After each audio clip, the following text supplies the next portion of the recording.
Welcome, brothers and sisters, to another segment of Refuel with the Shepherd. I am Elder John Lee Garrett Sr. God bless you today. It has been some 179 days today. It has been some 4,000 and some more hours. There have been several 100,000 minutes that have passed by, several millions of seconds that have passed by thus far in this year. This year is just about coming to an end. We're at the midpoint of the year, getting ready to go into the second half of the year in July. July 1st, which is Friday, will mark going into the last 6 months of this year. We thank God that He's given us thus far 6 months, that He's been merciful throughout this year thus far. Well, yesterday we talked about in Psalms 95 how that we ought to rejoice always in the Lord, how we ought to sing unto the Lord, how we ought to sing unto the Lord a new song, as David said in Psalms 96. We want to talk to you today, brothers and sisters, those of you that have been viewing us, those of you that have been listening to what God has allowed us to say. I thank you because you've taken the opportunity and the time to spend with us. We do these review segments because we want to give you something throughout the day. We all face various obstacles in the daytime, from the time that we get up to the time that we go through throughout the day. God said these words in Matthew chapter 6, verse number 34, that is. He says, listen, take no thought for tomorrow will take care of itself. Sufficient unto the day is the evil. Throughout each day, brothers and sisters, we have some flaws that's going to come. We have some faults that's going to come. We're going to have some good thoughts. We're going to have some bad thoughts. We're going to have some people come around to try to implement good things and bad things. They're going to try to persuade our minds in various areas. There are going to be some things that we ponder on that's going to try to pull us in places that we wish we had never even thought about. There are going to be some things that we're going to bring up from our past, from our childhood. We're going to wonder why. Is it because of this? Is it because of that? But I want to assure you today that any and everything that you think about, any and everything that you ponder on today, to know one thing, that God is still in control. We want you to learn how to rejoice even more, because when you take your mind off of the thing that you're dealing with, that you said, that you placed in the hands of God, that you prayed on, that you trusted God to bring you out of, you have to know that in the midst of that, you have to rejoice. The praises of the Lord is where God inhabits. He inhabits the praise of His people. It's the joy of the Lord that gives us strength. It gives us the strength to be able to stand no matter what. We're in the book of Numbers today, and we're going to start around verse number 4. And I want you to listen to what God does here, because it's imperative that we as a people do not get so complacent, do not get to the place that we become so stagnant, as we are as a body of water that is sitting still, that is not moving. And because there's no movement, there's no oxygen. Because there's no oxygen, there's no life. Because there's no life, now algae begins to grow. And not only does algae begin to grow, but the water begins to stink.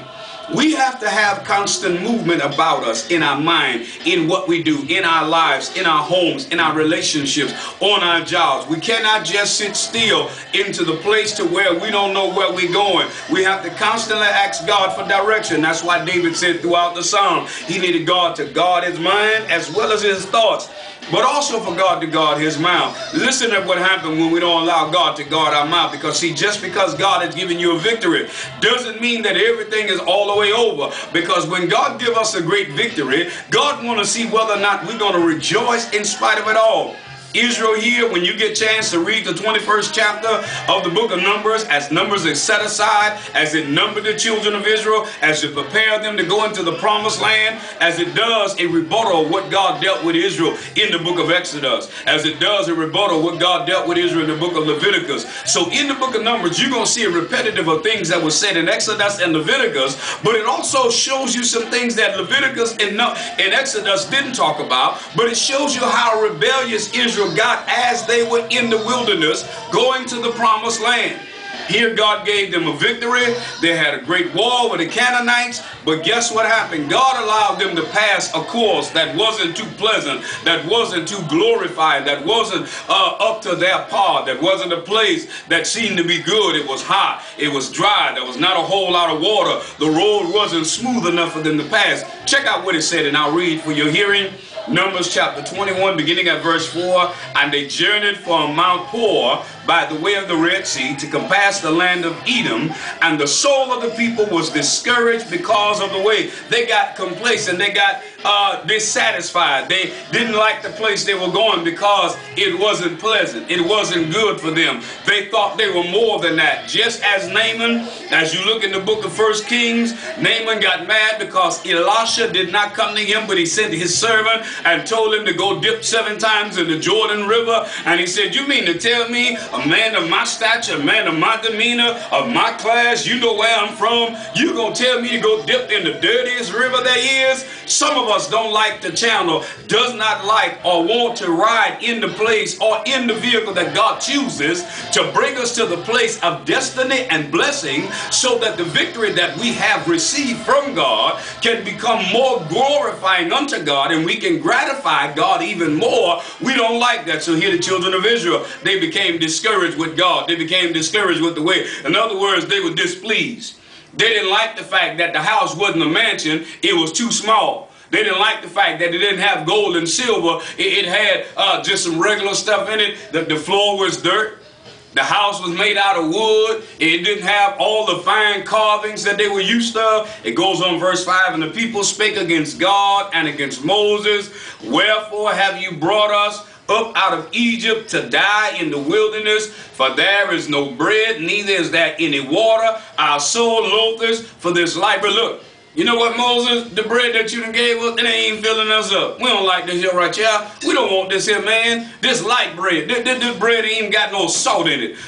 They loathed it. In other words, they was dissatisfied with it. They didn't like it. They disapproved of it. They was unsatisfied. And it's bad to become complacent, to become mumblers, to become grumblers, to become ungrateful, become dissatisfied, and to speak against God and the man of God. Be careful who you put your mouth against. The man of God that God has placed in your life, the woman of God that God has placed there, the angel of whatever house that you sit in. You rejoice, you raise your hands when you get in trouble, when your family is sick, when your mother, your father, your sister, your brother, when your auntie, your child die. You call on the man or the woman of God. You call on the church, but you're quick to curse them when they set you in order. You quick to get mad at them when they tell you, well, where have you been? You haven't been to worship service. You haven't been to prayer service. You haven't been to Bible class. You haven't paid tithes. You haven't given in the offering. You haven't sown a seed. We don't see you around until something happened. This is what God is saying. When God begins to bring correction about us, we don't like it.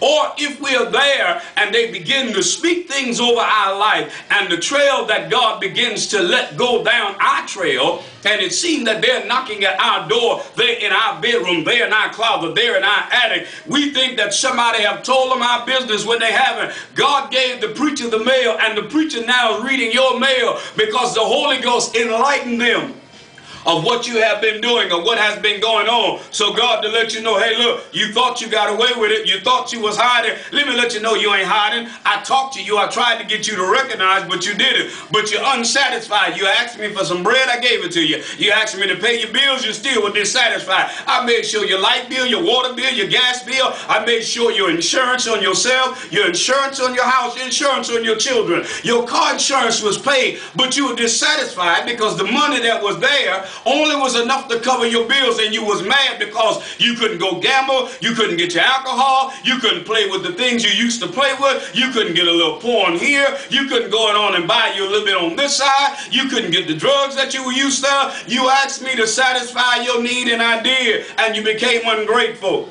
They got mad. They was in the wilderness. What wilderness are you in that you're mad at that God has brought you out of your Egypt? What was your Egypt that he brought you out of? And you're mad because he didn't bring you on the high road. He left you on the low road. God want to see if your humility and if your real rejoicing is real. See, we can rejoice when everything is well, but can you rejoice when all hell is breaking loose? Can you rejoice when the ground is dry? Can you rejoice when there's no food in the cupboard? Can you rejoice when there's no water in the well? Can you rejoice when you don't have money to pay your bills? Can you rejoice when you don't have money to see a doctor? Can you rejoice when pain is all through your body? Can you rejoice in spite of? Or will you get like Israel and speak against God, speak against the man or woman of God?